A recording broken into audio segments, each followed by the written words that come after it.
And question 3 is, how can a variety of stakeholders be involved in supporting the professional learning of out-of-field teachers? And we have 4 people who'd like to speak to this question.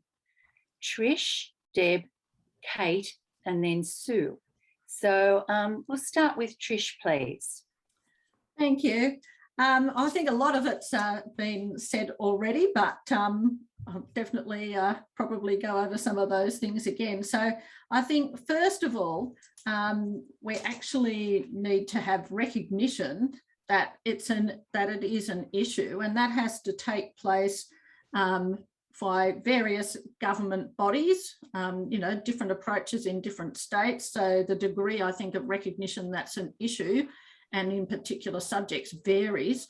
You know, often we hear a lot of publicity about maths and STEM subjects, but not a lot of publicity out there about out of field in other areas. And as has been mentioned, we need a variety of approaches to cater for rural and urban teachers. As also has been mentioned, the great thing about being in lockdown for the greatest length of time in Melbourne for here has been that the provision of professional learning has been much more accessible to people outside of the metropolitan area for geography and things that we've provided online. So that has been great, and we're getting much better at doing that. And there are certainly some things that will continue into the future. For subject associations, I think obviously they can be key providers, but we're always fighting for funds from various government bodies, the amount of time that it takes to put in these funding submissions. I don't know about other subject associations, but a lot of us are voluntary. So we're giving our time and we have other jobs as well. So apart from money, we need some time. And I think the time for the teachers to be released from schools, that's increasingly hard for teachers to get out, and particularly if it's not in their main field of teaching, it's sometimes seen as, oh, well, you know, you might not be teaching that next year, so we won't worry about improving your skills so much this year. Or the teacher may not want to go because then if they improve their skills, they'll get lumbered with 2 classes of whatever it is the following year. You know, I think also we need to link in a lot better in terms of links between schools and tertiary institutions where we've got that initial teacher training happening. Just to give one example, I know that, you know, often the school I'm in, we're approached to have our teachers for our pre-service teachers, but often it's at a time that doesn't take into account the school calendar. So it tends to be at the end of a semester where what you're doing is exams or something like that, and the experience that the teacher gets then is very limited. So maybe we need to perhaps change our approach from more of the sort of going out for a block at a time. I know some tertiary courses do this, where students pre-service teachers are more immersed in a school and might go for a couple of days a week over an extended period of time, for example. So they would be my suggestions at this point in time. Thank you. Thanks, Trish. And now moving to Deb. Thank you. I've just posted something in chat. I hope people can open it. The question was, how can a variety of stakeholders be involved in supporting teachers? And my answer would be they are. They already are. It's not that this needs to be a new thing. I think there needs to be more respect for the role that different parties are playing in there. And if you can see the little chart that I've just shared, what I'm trying to get my head around is the ecosystem. It's an ecosystem in which teachers can really flourish because it sees them move through different types of providers as their point of need changes. And so, you know, you have obviously universities at the initial teacher education, and also at the other end when people decide they really, really want to delve deep and want to do a postgrad qualification, for example. But in that busy, hectic time when a teacher is going from novice to expert, there's a range of providers in that space who are currently working. When they work together, it's even better. That varies. So the thing I would say is it would be good for the providers in this space to think about what they are best positioned to do and to offer.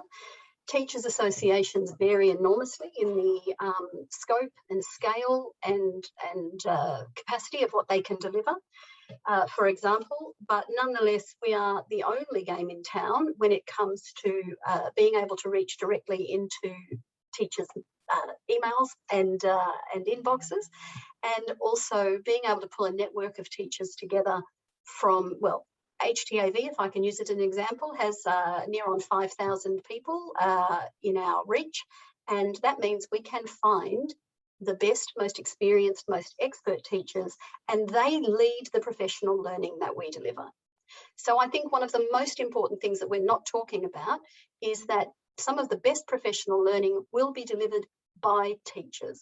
They know what's needed, they remember what it was like when they were starting, and this is vital, and they also have automatic credibility and respect from the out of field and graduate teachers. So I think that's really core, but I take on board everything people have been saying about the flexibility of when teachers need it. The Victorian government is funding us right now to develop an online module, which people will be able to register for and do, as Sue pointed out, when they find out in mid-November that they're going to be teaching history in January. You know, ridiculous. So I do think that there needs to be multi-modes. I think we're also looking at programs we can take into schools, which is really important because, like it or not, there are schools that are simply not letting their teachers out for professional learning. I have a real problem with that because we gather experts in a whole range of things at our events and we cannot take them on the road. But nonetheless, I can see that there is a place for in-school professional learning as well. So I do think that as we move into this, what can we do about out-of-field teaching pathway, the call to action that Monique was talking about? One of the things we really need to do is map what's out there and think deeply about who is best positioned to offer different types of professional learning at different career stages for teachers. Great, thanks, Deb. Very well said, I totally agree. Moving to Kate. Hello. So I'm going to go back to advocacy. I think it's about us advocating to the department, to VIT, around the importance of supporting out-of-field teachers. And it's interesting, I think Lucinda sent me a message yesterday about people can be in-field, but also out-of-field in terms of, you know, having to teach a particular area, which I think is fascinating. So I think we need to have strong advocacy because it's only when things are sort of given from the department, they say to schools, you have to do this, you know, we encourage you to do that, that there can be, you know, funding and time release. There are a range of providers of professional learning and we all share the space. In the English space, there's a whole lot. And I think we need to acknowledge that we share the space.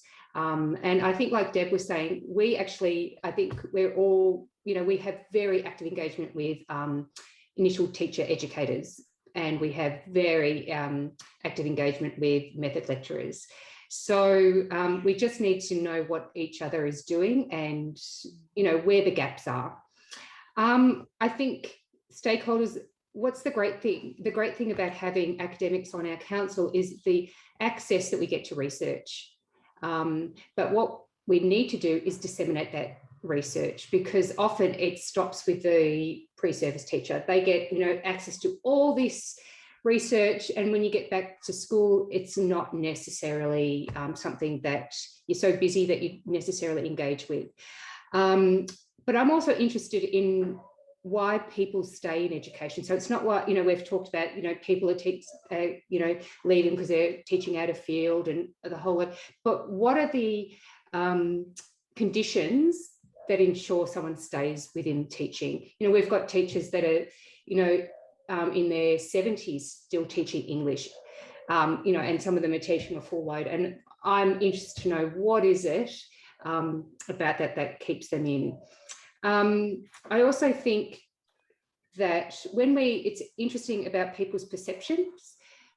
So we did a very brief survey a short survey of members around how many people they think, how many people within their faculty are teaching out of field.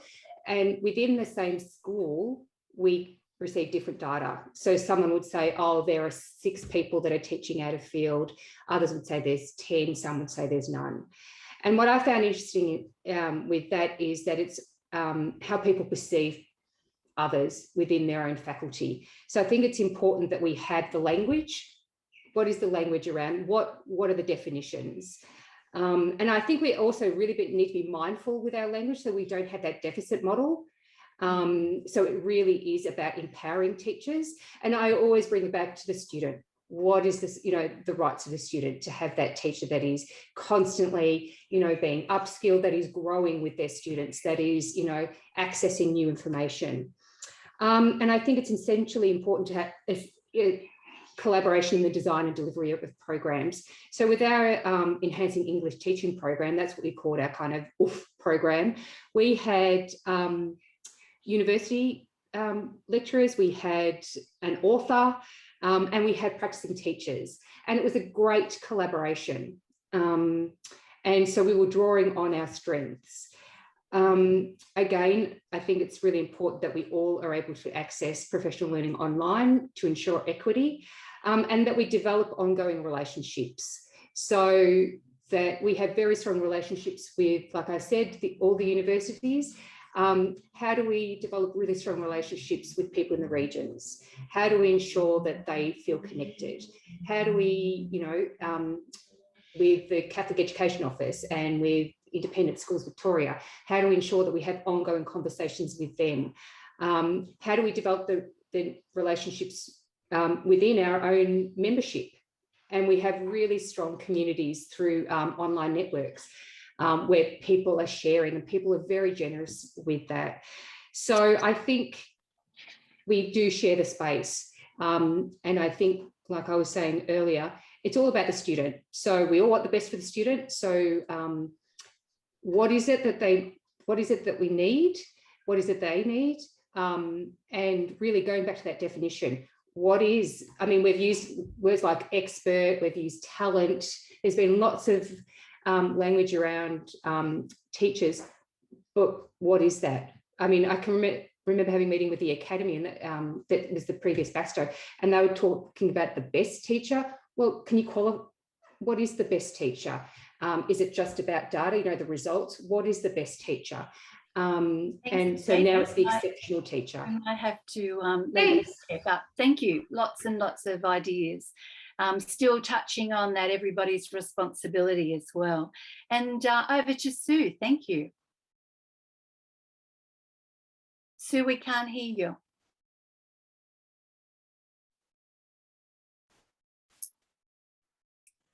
Hi. I just wanted to pick up on what Kate said there about the definition of the best teacher. And one of the continuous arguments in New South Wales is that the best teacher is the one that got the most band 6 results. And it's and often to me personally, it's the teacher that managed to engage with their students and love the subject and want to be there. If you've got a kid who would prefer to be out on the street doing whatever and actually chooses and selects to come to your class voluntarily day after day to hear what you have to say, that to me is a teacher that's worth emulating. So how do we get that energy across? Well, one of the things about all of that that really worries me is that if the teacher feels nervous and anxious, that's going to be passed on to the kids. So what we have to do is we have to empower the teacher to feel confident. And it doesn't mean answer every single question that every kid will ever ask you, but to have the confidence to say, that's a really good question, let's look it up. Now, how do we get to that stage? Well, we do it through professional learning, where we have mentoring programs. I don't think there's anything better than a mentoring program, but that requires time, which everyone is time poor. So how do we work around that? Well, we encourage and we advertise well short-term professional developments that have been developed in such a way that they're going to target the immediate needs of the teacher. The next person to support us is that the principals release the teacher to do it. Now, it may simply be after school, but after school should at least be compensated somehow, not always pulling on the teacher's times, whether it's a release from a lesson during the day or something to compensate. Somehow rather recognising that that PL that the teacher's doing is worth recognition and acknowledgement. That's what's important, and that's where the money comes in. And it does come back to money, because how do you convince the principal to say, let an out-of-field teacher go to professional learning when they're going to be judged on their band sixes, and they're going to be encouraged to send their teachers to content-laden courses for their band sixes? They need to have a new way of ranking the schools and looking at what the school's achievements are, to then empower the principal to deviate from being so obsessed with one direction and one line. So I suppose it really does come back to the question of funding and support. More integration, more chance for the teachers, particularly if you've been out for over 10 years. A lot's happened in the higher education space. Allow teachers to go back into that space, see what the new honours and PhD students are doing, encourage them to get that type of learning happening. In science, things are moving so quickly and jumping out at you. I can't comment on the other areas. I don't have the knowledge base or the content. But I can tell you in science, I did a series of lectures through UTS just recently, where I had 22, 23-year-olds working with instruments that were banned from anybody below associate professor level when I went through. So let's make it all exciting. Let's excite the young kids to want to learn our subjects. The learning will happen if they're excited and engaged. It does follow. They're excited and engaged by computer games. We don't have to convince them to play them. We don't have to bribe them. And we don't have to have a big stick if you don't attend your computer game. Well, why can't they be that excited by my lessons? Now, I work now with young teachers, practicum, supervising their practicum. And I said to one of them who did a beautiful maths lesson, I said, when are they going to use that maths? And she rambled off a whole lot of opportunities. I said, well, why didn't you put that in the first 2 minutes of your lesson? This is really useful in the following. Sell your subject each lesson because you know it. And if you don't know it, if you don't sell the subject, then why are they doing it? Good points there, Sue. I might have to stop you there. I'm trying to be a better timekeeper this time. I'm learning from my experience. Picking up on your engagement and enthusiasm, I guess it's also about sort of motivating these out-of-field teachers to be equally excited by this subject that they're less familiar with.